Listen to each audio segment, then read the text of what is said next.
inspector from General Tuna Corporation. So her topic for today is about HACCP, tama ba? And Quality Control Management on in the industry sa mga planta. So thank you so much for accepting our invitation. I am proud to introduce to you my good friend also, laging ka-groupmate during pag mga time ng mga experiment namin during our MS year, si Ma'am Karen Grisel or Jales. Hello, good evening to everyone. So like, sorry, I just came from duty. So like, thank you for having me. Wapa, thank you so much. So like, hello, good evening, class, students. Actually, so like my topic for this evening is, sandali, paano ba to siya? So like, is quality control in fish processing. Actually, my reference is Espejo Hermes, the fish processing in the tropics book. Actually, during our let me share this bit of information. Like during my encounter in the left exam last 2016, all of the fish processing post harvest na questions I came from the Espejo Hermes book. So like I don't know for this this year, because nag-iba na kasi yung board natin, 'di ba? Board of Fisheries natin, right? Ma'am Guapa, tama ba?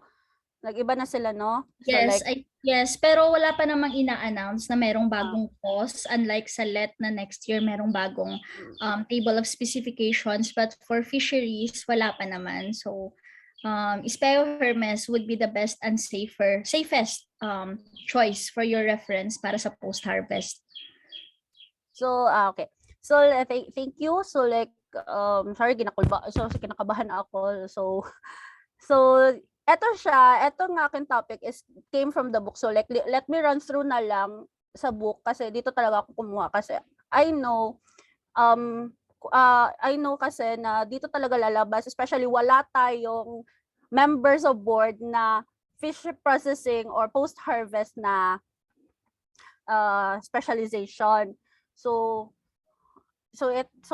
best talaga ito na reference. So like, so let's start. So my topic is the quality assurance in fish processing. So like, and I will introduce myself again. I'm Karen Grisel Emerdiales from the General Tuna Corporation, a subsidiary or sub-company of the Century Pacific Group Incorporated, which we are producing the Century products like 555, Century Tuna, Blue Bay, and Fresca. So like kami ang nagagawa. So let's start.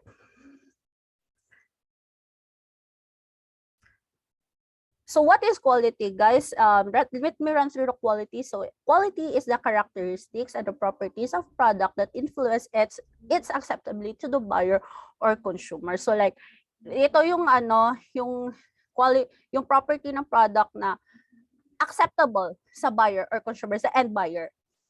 Then sa quality we have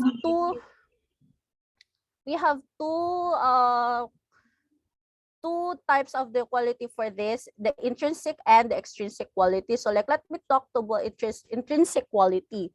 So intrinsic quality refers to the array of characteristics that occur naturally in harvested raw material. So which means yung mga quality is nandiyan naturally sa raw material mismo. So we have the factors affecting intrinsic quality. We have the species of identity, the size, the sex, the condition, composition, and season, parasites and other organisms, natural occurring toxic fishes, biogenic means histamine poisoning, this is very crucial, and contamination with pollutants. So we have species or identity. So rate of spoilage is or deterioration is dependent on the species. So if you have fatty fish, so first lesson ng espejo is, di ba, nasa chemical compositions of fish. So, alam naman natin lahat na si fatty fish spoils faster than lean fish. Ganon. So, fish harvested in warmer waters tend to keep longer than fish caught in colder water during cold storage. Then size. So, large fish has high yield or flesh recovery, and larger size usually gets better price. But for us in the processing company, the large fish, oo nga, pero large fish is a high yield or has high yield or flesh recovery. Pero ito rin sila yung mga large fishes kasi is meron siya prone to defects. Ito yung talaga. So like ito yung binabantayan namin sa linya. So sa sex, males of a given species may be regarded differently from females in terms of quality. So alam naman in aquaculture, 'di ba? In tilapia, males are cultured sa female. It's because female kasi yung during their spawning season, 'di ba, na deteriorate ang kanilang muscle, ang mga fish muscles. And then sa female fish naman, it is more valued because of their raw or caviar production. So yan. Next, condition, composition, and season. So during spawning season and for some time afterwards, fish yield poor quality products. Kasi yung muscles niya, yung production ng mga nagiging sa gonads, nagfo-focus sila sa gonads. So parang so like yun. Then fish are not feeding or feeding at unusual low level and feeding heavily. And lean fish when chilled in poor conditions spoils faster than fish of the same species in good condition. So like ganun. So parasites and other organisms. So fish are likely to be infected by parasites such as protozoa, flatworms, roundworms, crustaceans, fungi, and bacteria. So thousands exist worldwide, only 20% can be found in food or water. Less than 100 are known to infect people consumption. So sa planta, actually, this you seen in this picture, this is an actual picture sa plant which is infected. Fish is infected with the parasite. I don't know if what kind of parasite is this, but they are calling this the eggs of parasite. But look at this. Yan. So there are different types of parasites and organisms. So we have protozoa. There are microscopic single-celled organisms, flatworms, flukes, and tapeworms all found in fish. Actually, meron akong dito.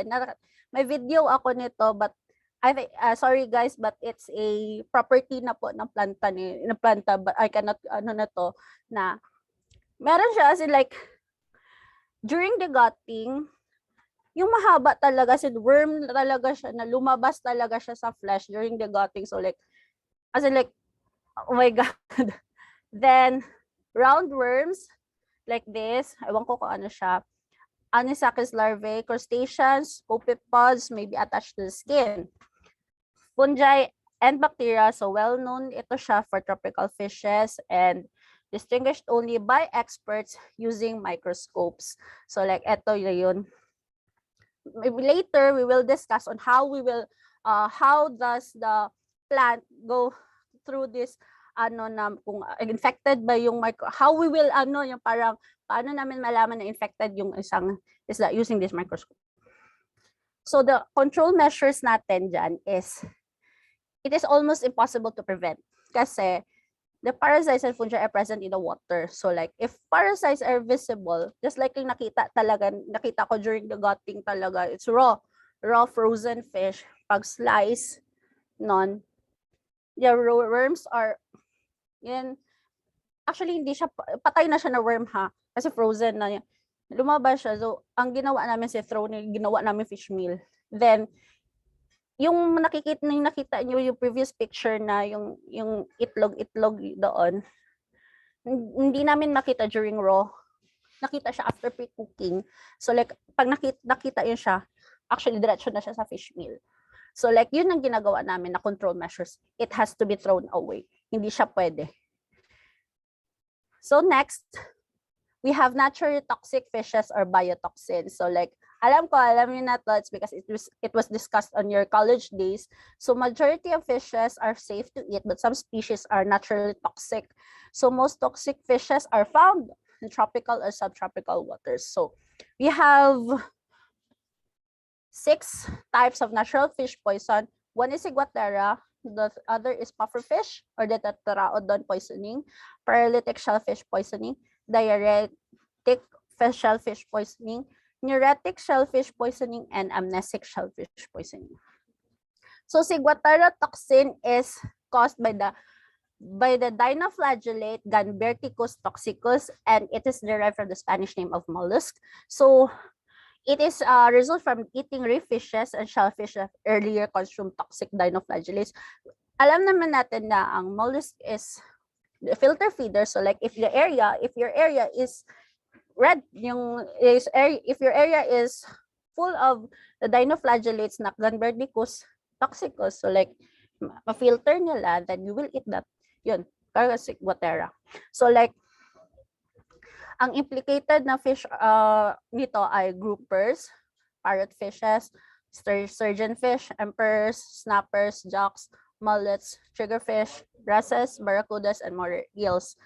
One of the most potent and stable marine toxins known. So, di siya man. So this pufferfish or tetraodon poisoning. So it is much more than serious than Ciguatera poisoning.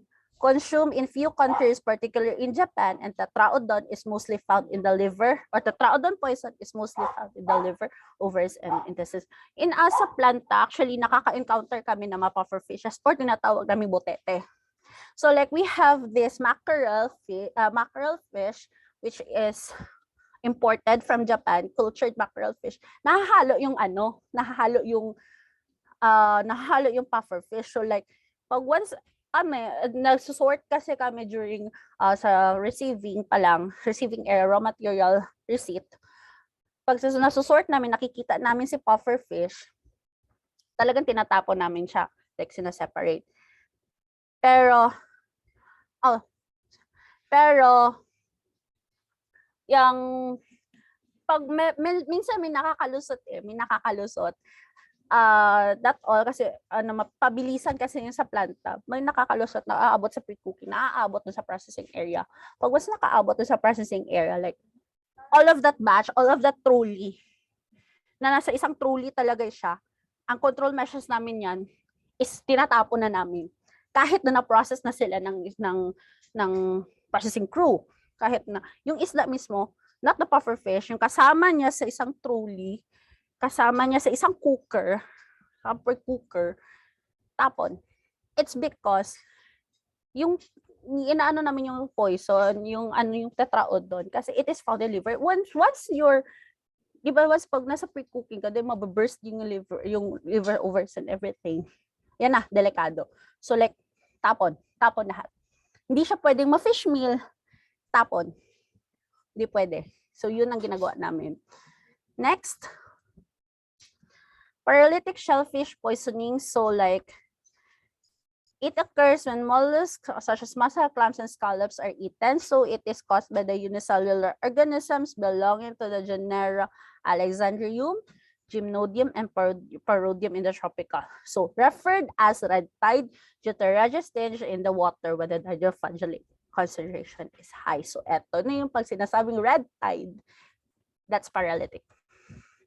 So another is the diuretic shellfish poisoning or the DSP. So like it is involved, the dinoflagellate involved is belong to the genera Dinophysis and Paracentrum. Neurotic shellfish poisoning is the dinoflagellate Picodiscus breve. So amnesic shellfish poisoning is diatom called Nitschika pungens F multiseries and produces amino acid called domoic acid. So control measures. It is different to control, and this is cannot be full prevented. So like biotoxins are non-proteins, are very stable. Kahit lutuin mo pa yun siya, kahit anong gawin mo siya, hindi pwede, hindi siya mawawala. Ay. Then, so for the parallel inspection and sampling analysis for toxins regularly. So like when you receive a fish, ganit dapat meron siyang analysis for toxins. But for us in the plant, wala. Hindi kami nag-a-analyze nito. So like we have for the meron tayong standards according to the regulations. We have for the paralytic shellfish poisoning, it's 80 microgram in 100 gram. So the DSP and NSP, so diuretic and neuretic, so dapat known detectable amount in 100 grams. The amnesic is 20 microgram in 100 grams. So kung paglampas na yan, no, di na pwede siya. So next, histamine poisoning. So it is caused, alam naman natin to lahat, the histamine is very common biotoxin, usually in the scombrid species in mackerel. So like it is caused by some bacteria like Morganella morgani, Klebsiella pneumoniae, and Hafnia alveoli. So eto siya kasi nabubuo kasi yung di ba? We all know that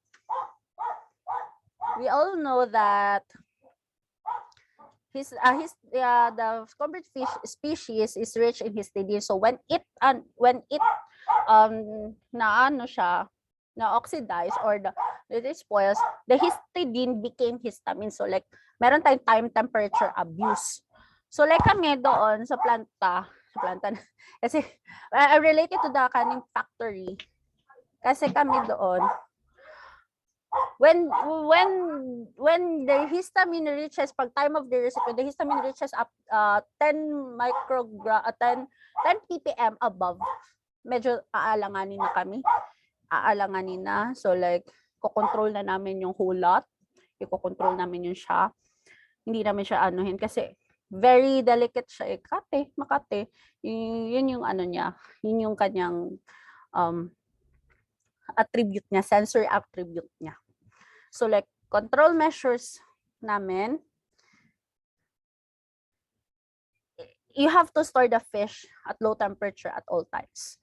So zero storage at 0 degrees or close to 0 can limit the formation of histamine in fish to significant levels. So like hindi siya pwedeng lumampas ng 5 degrees Celsius ang yung storage kasi yun yung time temperature abuse natin. So like yun oxidize yung histidine into histamine.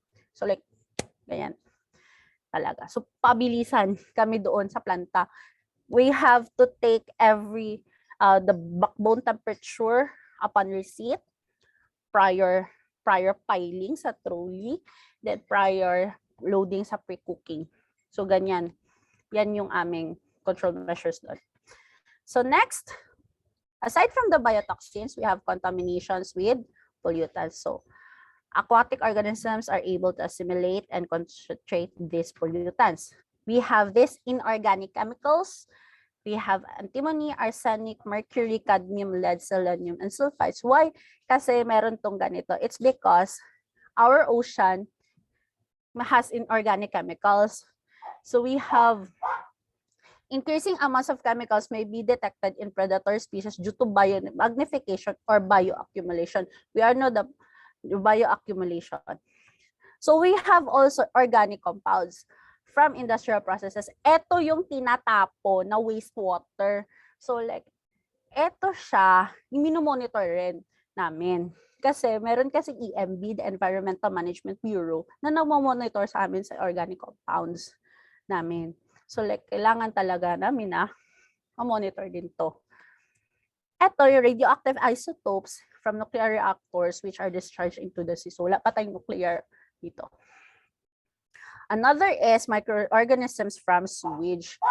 So fish and shellfish harvested from estuaries or shores exposed to sewage pollution can accumulate pathogenic bacteria and viruses which cause poisoning when eaten or semi-preserved. So like harvested siya doon sa lugar na may pollution.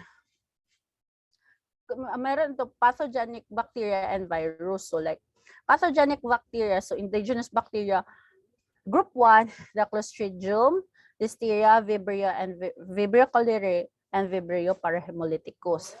We have group 2, non-indigenous bacteria, the Salmonella, Shigella, Escherichia coli, and Staphylococcus aureus. So, ito siya yung pollutant, parang naano ko to ng mga, yung squatters area na dagat, ganun. Virus.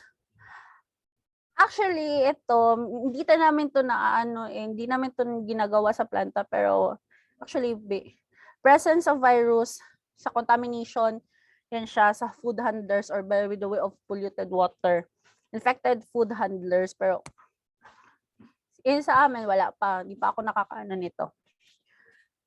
So, ang control measures talaga nito is reduce or eliminate pollution at source. If your water is contaminated, you have to eliminate the water. You have to clean your water. You have to do water sampling every day para ma-clean nyo siya. So, tapos na tayo sa intrinsic. Sorry guys, I'm so fast. Sorry. So, we have extrinsic quality or the external. So, defects nito such as discoloration, tinting, bruised surface, gaping, broken fish pieces, freezer burn, etc. are due to human carelessness or ignorance and almost are preventable. Yung kanina, intrinsic quality are nandun na sa isda mismo. Ito naman yung extrinsic is due to human carelessness. And it is preventable. Yung intrinsic naman kasi, hindi siya preventable nandyan na kasi siya. So fresh chilled or frozen, meron siyang blood clots, dark patches, or overall darkened flesh as are regarded as defects. So I don't have any pictures of the fresh chilled or frozen na may blood clots or overall, but this is a pre-cooked tuna. Which nakikita nyo dyan is the black one. Ayan. Actually, hindi po iyan black meat or the red meat. That is bruises. Actually, pag open may bruises yan siya. Kaya tinatanggal namin yan siya. Frozen, excessive dehydration, cross-tainting distribution and frozen source, and it causes freezer burn. That's it. Yung mga yellowish, yan. Yung nakikita nyo, that's freezer burn. And then yung actually ito siya na isda talaga problematic. May freezer burn na siya. Meron pa siyang bruises. Ganun. Yun siya. Ito, so salted and dried fish naman. Insect infestation, discoloration, or softening or excessive brittleness. So yan. Canned. Off flavors, off odors, discoloration due and fresh raw material, improper trimming and packing, damage to cans, and presence of foreign contaminants. So like ito, for example, this is if pre-cooked tuna, which can you see it's colored pink. Pink na siya. Hindi siya mawawala na pink. That's kasi discoloration na yun sa amin. Yung off odor naman, it's ammoniacal in odor. As in, hindi siya tuna odor.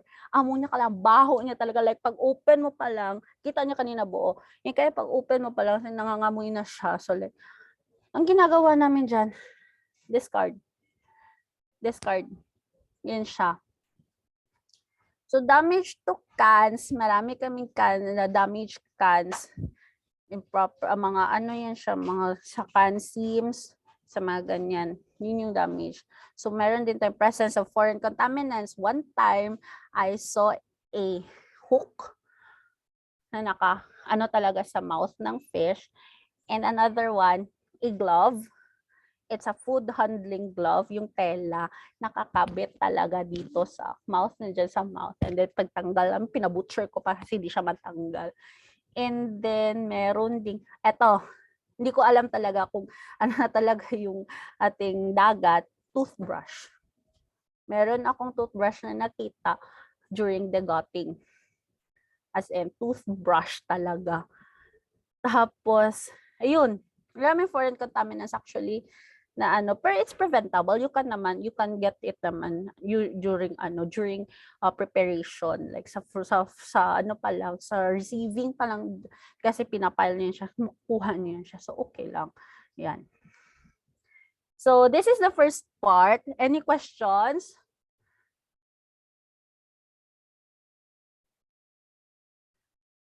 May questions po ba? I think wala naman sila sigurong question. Baka later on, they will reserve their questions. Okay, sige po. Wait. So we will sa next topic, which is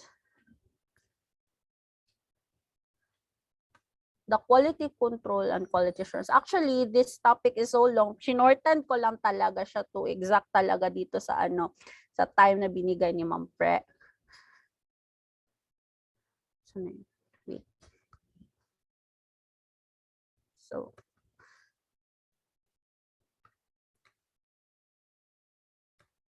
okay.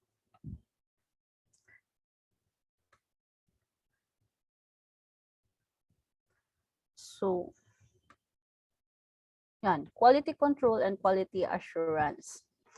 So dito talaga tayo papasok. What is quality control and quality assurance? Kasi minsan nalilito tayo. Yung nalilito, pati ako dati nalilito ako. What is quality assurance? Pareho ba sila? So like, the definition of a quality control is defined by the ISO is the operational technique and activities used to attain requirements for quality. And the quality control is part of the system called quality assurance. And quality assurance is the planned and systematic actions required to provide adequate confidence that a product or service will satisfy the given requirements for quality. Ganito, in layman's term namin, si QA nasa opisina. Si QC nandun sa linya. Kasi si QC ang nabubakbak sa linya, then report. Si QA nagre-report kay QA. So yun yung in layman's term namin. So QC is part of QA. Doon kami nagre-report sa QA. Ganun.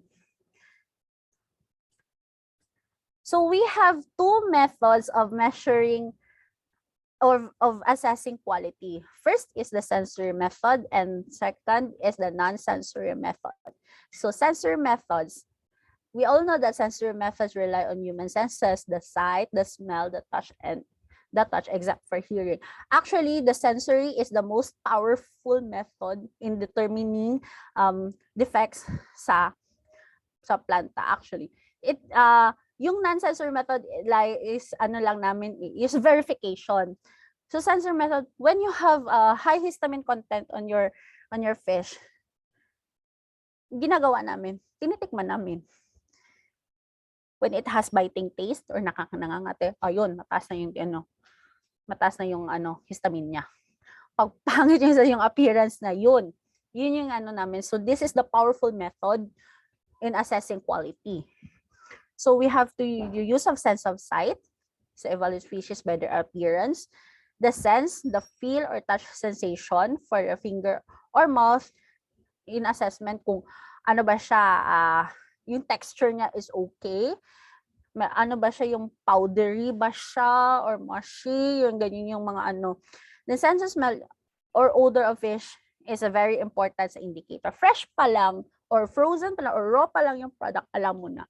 So that's why you have to be trained nun. So we have major types of sensory method, the analytical. So ang analytical natin requires analysis in obtaining information regarding a subject's response to difference between samples. So studies the sample given on basis of his own impression of specific terms to describe qualities of the sample. So you have to be trained by this. And the sample for the analytical is the single sample test, two sample, triangle, duo, trio, or multi-sample scoring and scaling. Second, we have the descriptive. So requires the considerable analytical task on the part of the panelist, provided with necessary aids in the form of common terms describing samples and evaluation. So alam naman natin to, diba, it was discussed in our college days, yung scaling, flavor profiling, the QDA, and textural profile. So, dapat highly trained ang panelist nito. Eto, acceptance or preference is the final destiny. Sa hands, ito siya ng consumer. So, acceptance or preference tests are carried out to measure the consumer's perception. So, like consumers, nito siya. And panelists are consumers who are untrained. So, yun.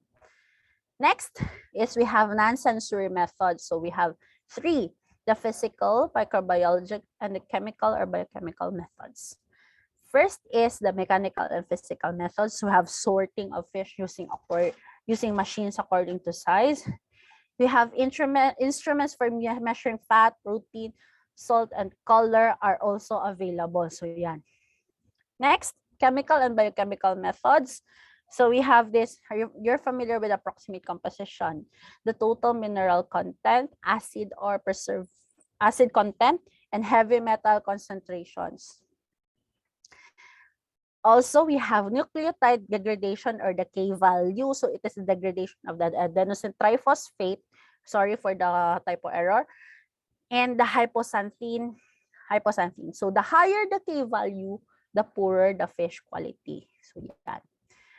Amine compounds. So yung ating marine fishes contain trimethylamine oxide, which is broken down to trimethylamine by bacterial enzymes. So TMAN and TVBN are parameters which reflect bacterial spoilage. So recommended rejection limits. TMAN is 10 to 15 milligram per 100 gram. TVBN is 35 to 40 milligram per 100 gram for whole chilled fish.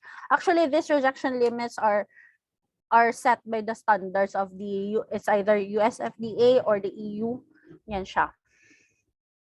Anti-lipid deterioration, the peroxide value, and thyrobarbituric acid. It is used to measure oxidative residivity.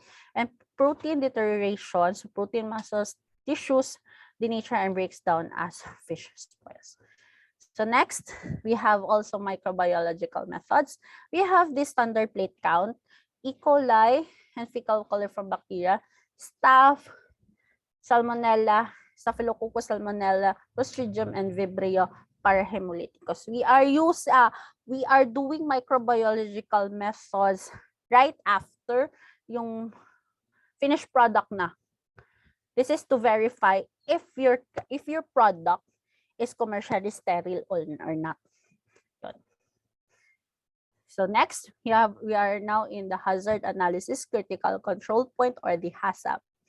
So what is HACCP? So HACCP is a preventive strategy. So it is standardized and formalized to control all factors affecting the safety and quality of food. So HACCP approach has been adopted by regulatory agencies as the principle for warranting safety of foods in general and specific regulations for fishery products. As for the manufacturing side, we are all setting the standards. For example, if your product is shipped into the US, you pattern your HACCP program as a US. If you ship your product to the EU market, you have to pattern your control measures sa EU. Kasi iba-iba yung standards ng kada countries na i-ship mo yung product. So, ganon. We have 7 elements of HACCP. You all know this one lahat. Identification of potential hazards, determination of control points, establishment of critical limits, establishment of monitoring system for each CCP, establishment of corrective action, establishment of procedures for verification, documentation, and record keeping. So first, we will sa identification of potential hazard. So what is a hazard? A hazard is a biological, chemical, or physical agents that would likely cause illness or injury in the absence of control. So, types of hazards, we have biological.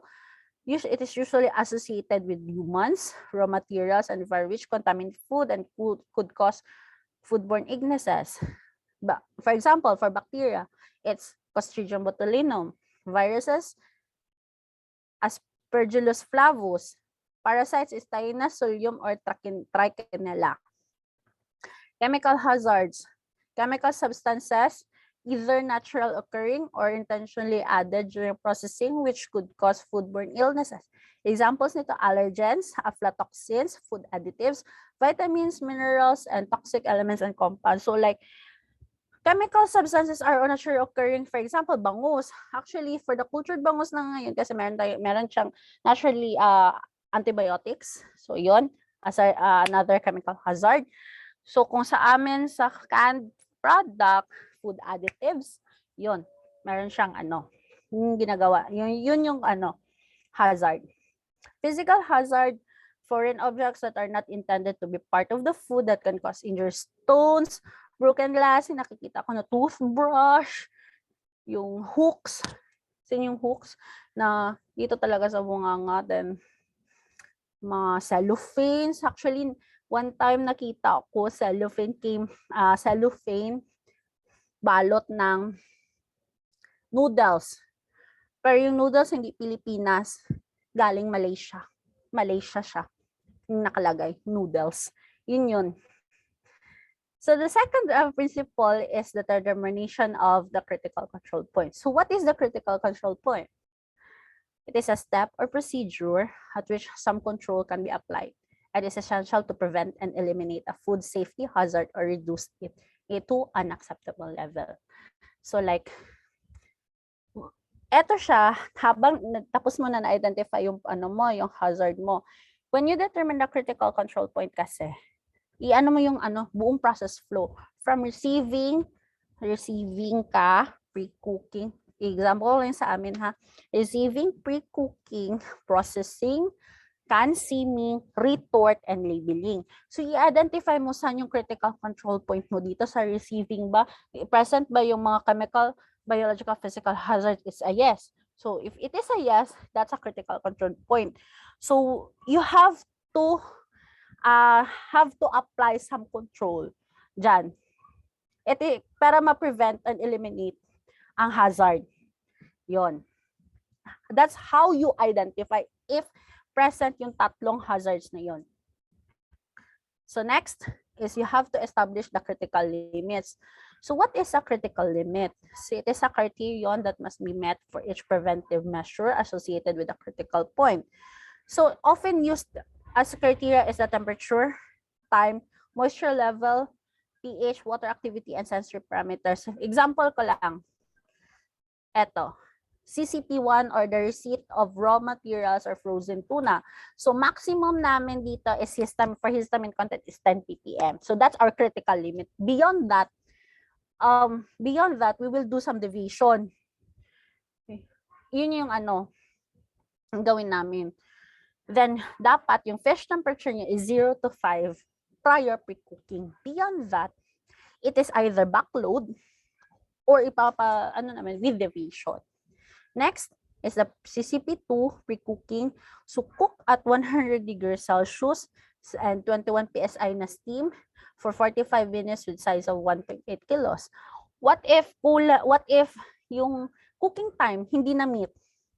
And 21 hindi rin na meet yung steam na 21 PSI. So ito yung gagawin namin, na-deviate. Yun yung may deviate. Yun yung gagawin namin ng corrective action. Ayun. Para lang magiging acceptable siya. So CCP3, can seaming. We have to check the can seam defects for false seam, high wrinkle rating, body hook butting, seam width, and seam length. Bubuksan yung lata para i-measure yan siya kung tama ba. CCP4 is retorting, so the FO value for 6 minutes. 6 minutes. What if the FO value did not reach for 6 minutes? Anong gagawin? Ayun, may deviation, may deviation, may corrective action. Ganun ang dapat. Diyan papasok si quality control. Yan. So next, establishment of monitoring systems for each CCP. So monitoring system is a scheduled program for observations and measurements. So the system should include who will perform, sinong monitor mo, ano ang minomonitor, or what will be monitored, measurement or observation, when will monitoring, checking, or measuring be carried out, how, paano, paano siya gagawin. So, yan yung monitoring system for each CCP. So, that's why meron talaga tayong monitor dyan. Meron kami eh. Aside from we are the QC, we are the top of the decision making kung anong mangyayari. Pero kami monitor dyan. Lahat ng CCP. Alam namin yan. Dapat. Ito yung sinasabi ko kanina na when yung critical limit is beyond the control, the critical limit is beyond na, we have to establish the corrective action. So any actions or activities that can be used to prevent, eliminate, and reduce hazard. Yun yung control measures. Ang corrective action is procedure followed when a deviation from critical limit occurs. Yung deviation is failure to meet critical limit. For example, yung after retorting mo, the FO product is less than 2.4 minutes. So yung corrective action mo, ulitin mo naman yung pagluto, yung the canned products must be recycled within 72 hours provided the closed cans are held at 0 to 5 degrees immediately after discovery. So when yung QC na discover niya na yung FO value hindi na meet, eto i-hold niya yung product. Pag hold niya sa product, ibabalik na retort. Babalik na retort within 72 hours. Kung hindi na yan siya syempre, kung hindi na siya within 72 hours, the product, hindi na pwede yung product i-ship out. So like, na siya, fish meal agad. Yun yung dapat isipin. Yun yung corrective action.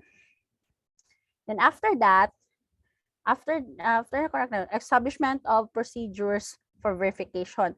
A check on the HACCP system to make sure it is working properly. Yung verification is audit, system audit. That's why palagi kaming may audit. Yung audit ng B4, audit ng mga EU audit, yung mga ganyan-ganyan, to check if our HACCP system is working properly. So elements of verification, validation, calibration. This is very important. The calibration of monitoring devices, especially the temperature, the dial thermometer, yung sampling, microbiological end product testing, yung end products namin, and regulatory inspections and audits. The last is establishment of documentation or record keeping. So history of product performance, so proof of following requirements for food safety compliance, critical limits met, and corrective actions. We have two categories. Preliminary steps, SOP monitoring and correction, HACCP system records, lahat, and that's it all. Thank you. Any questions? Questions? Baka curious kayo, pwede tayong magtanong sa operation nila kasi nakain tayo lahat ng 555, Century yung mga dilata, century tuna, ayun, yung century tuna. Baka meron kayong question. My favorite, century tuna flakes and oil. Yun. So baka meron kayong curious question lang na gustong itanong. Meron din, kasi ipopromote ko na din. We have products we have called unmeat products. Unmeat which is plant-based products. So bago namin yan siyang product ngayon. So like, tangkilikin po natin ang century tuna. Sa market na ba siya? Yung yung plant-based ngayon? Oo, na-market na siya. Actually, meron unmeat. As in A-N-M-E-A-T. So, yeah, luncheon meat. We have burger patties na rin. Soon, corned beef. No, hindi pala corned beef. So, bagay siya sa mga gustong nagvi-vegan, sa mga Yes, vegans, vegetarians. So, actually, tangkilikin nyo rin ang Coco Mama. This is part of Century Pacific Food. And then, please, promote na dyan ko ba? And Coco Mama, and ano pa ba? Yung Vita Coco. Actually, sa amin din yun. So, like, anong questions niyo guys? Sorry if it is very fast. Kinakabahan kasi ako. Sorry. Baka in-internalize pa nila guaps kasi medyo mabilis. Hindi, nahihiya silang magtanong. Huwag kayong magtanong. Ay, baka nahiya kasi sila kasi baka meron yung plant secrecy. Ganon. Okay. Okay. Sorry ha, medyo unstable yung internet connection ko. Baka putol-putol ako dyan. Any questions from the class? Huwag kayong mahiyang magtanong. Baka meron kayong ako may gustong itanong kasi curious ako. Yes po. For example, di ba, ang daming, di ba, ano ba? Ano ba ako? Choppy ba? No, you're not. Okay lang.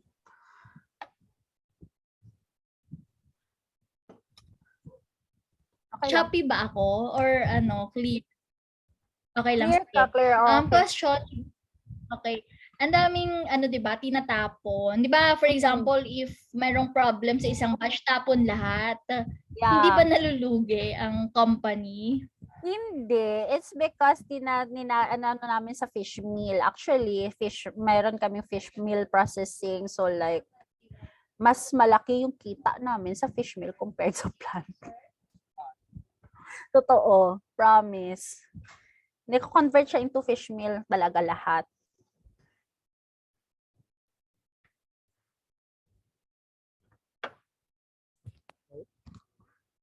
Biglang unstable si Guapa.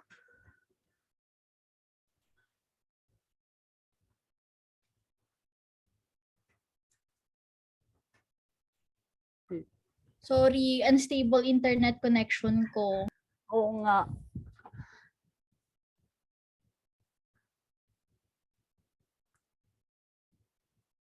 So it's okay. Ma'am Nora, pwede pong pa-facilitate? Okay po, ma'am. Good evening, ma'am Karen. Good evening po. Okay. So, class, may question pa kayo kay ma'am Karen? Bakit ayaw niyong magtanong ngayon? Internalize mo nila mo. Walang bayad magtanong. Ma'am, eto, may question po. Ma'am, ano po yung ginagawa sa mga na-deform na cans kapag finished product na siya? Okay, thank you for question, ma'am. Sino to siya? Ma'am Nika. Nika. From Bicol University, Tabaco Campus. Okay. Hi, ma'am Nika. Actually po, yung mga deformed cans, ginagawa namin is tinatapon namin siya sa fish meal. Doon po namin siya tinatapon. We are doing sorting during labeling. Sa labeling, after retort, pupunta siya sa labeling, then re-resort namin, isosort namin siya. Then after that, kung may nakikita kaming deformed, tapon agad. Yun po. Yun po yung ginagawa namin. Okay, thank you, ma'am. Thank you po. Another question or sino pang gusto magtanong? Nahihiya ma'am talaga silang magtanong sa'yo. Huwag na kayong mahiya. It's because for your licensure exam. Ano na lang, may advice ako sa kanila. Sige, ma'am, thank you. Actually, during exam, this is one of the advices kasi ng aking mentor nung college days. I think the MSU students here, yung MSU Jansan knows her, Ma'am Arlene Mandas, na eto yung advice niya sa akin. During exam, common sense po yung inaano sa iyo. Kasi the board exam is fooling you. Minsan kasi, yung exam namin dati, last 2016, yung choices, iniba lang yung spelling. For example, what is the scientific name of milkfish? Iniba lang yung spelling. So, like, ganon. Pero you have to, that is my advice, ha? Yung common basic knowledge natin, lahat-lahat. Kahit ano pa review nyo, but common sense. Common sense will tell you like this. Last 2018 yata yon. Hindi ko alam, but someone told me na one question nila sa post-harvest is, how many hairs ang nalalaga sa isang tao in a day? Yun yung yun yung question. Like, huh? Yun yung question. Like, oh, yun, tama si Ma'am Sarah, it's 100. Tama yun. So like, 100. Tama yun. Kasi tinanong ko talaga si Sir Wesley Rosario that time because he is our speaker during yung post nung host na nung oath-taking ceremony here in Jensen no last 2019 before COVID. It's pre-COVID era. Sabi niya, it's 100. Sinabi niya sa akin, hindi ka nanonood ng shampoo commercial? Yun yung sabi niya. So like, ang tip niya rin sa akin, it's aside from the Espejo Hermes book, you have to be nasa mga ongoing na mga yung mga ngayon na mga nangyayari sa lahat. Then meron pa isang question na hindi ko talaga ito makalimutan. What is the scientific name of milkfish in Thailand? Yun yung hindi ko makalimutan. What the scientific, yun lang yung advice ko ha. The advice ko is common sense, basic knowledges, lahat-lahat. Oh, yes, Miss Angel, chanos, yun po. So like it's made to fool you. Ganyan. Yun yung advice ko ha para sa inyo, and don't pressure yourself na you have 4 hours to answer the 100 questions. So like, wag niyong ubusin niyo yung 4 hours. Wag kayong magmadali. Kasi ang iba, nape-pressure, yung may nauna na sa kanila. Papayaan niyo. Yan yung tip ko sa inyo. Kasi at isa rin sa experience ko, minsan marites ako eh. Kasi ito yung experience ko noon. I don't know what is the scientific name of the blue swimming crab. Actually, I swear, I don't know. But when this one certain person is discussing with his or her schoolmate, and then he said, Fortunus pelagicus, like, yun yung ko sa isip ko, then lumabas talaga siya, promise. Ayun, one point na ako. So, minsan, it is best to share ideas talaga. Yun yung parang tip ko sa inyo. So like, if your niche is post-harvest or any post-harvest ba yan or aquaculture, you have to study kung hindi mo niche. Yun yung i-focus mo. Yan yung isang advice rin ng aking mentor way back on my college days. Ako niche ko is post-harvest because I majored in post-harvest. Then I studied aquaculture, yun talaga. So, common sense. Yun lang talaga, guys. Then read the questions carefully. You have to comprehend it carefully. Yun talaga. Kasi minsan kasi tayo nakikita na kasi natin na yung questions ganito agad. So, a-answer tayo agad. Pero, may iba pala siyang meaning. So, ganun yun. Yan yung advice ko sa inyo lahat. Ubusin nyo yung 4 hours nyo. Huwag kayong magmadali. Yun yung advice ko. And, lastly, cover to cover sa espejo ha. Huwag kayong cover to cover talaga siya. You have to read, comprehend, ganun lang talaga. So, yun lang po, ma'am. Yan, thank you. Ayan, so Nora. Thank you, Ma'am Nora. Tama yung sinabi lahat ni Ma'am Karen, yung hindi na-mention sa inyo ng mga previous speakers. Unahin yung weakest area. Kunyari sa akin, capture. Bobo ako sa capture. Siya talaga inuna ko. So, for example, sa inyo, hirap kayo post-harvest. Yes, unahin nyo din siya. Ang tama yun. Actually, ang daming sinabi sa atin ni Ma'am Karen na hindi natin narinig from our previous speaker. So, thank you so much. Thank you. So, mayroon pa bang question? Ngayon, sa presentation ni Ma'am Karen kanina, may nakita ako na need na lang natin i-revise ng mga correction sa mga scientific name. Ayusin na lang natin before we post it para hindi magkaroon ng confusion sa inyo. So we will post her PowerPoint presentation. So hintayin nyo lang siguro ngayon or bukas kasi yung Zoom, pa siya, parang kino-convert pa siya into MP4. So medyo matagal kasi mabigat. Ayan, so if you don't have any questions, please turn on your camera so that we can take a picture with our speaker.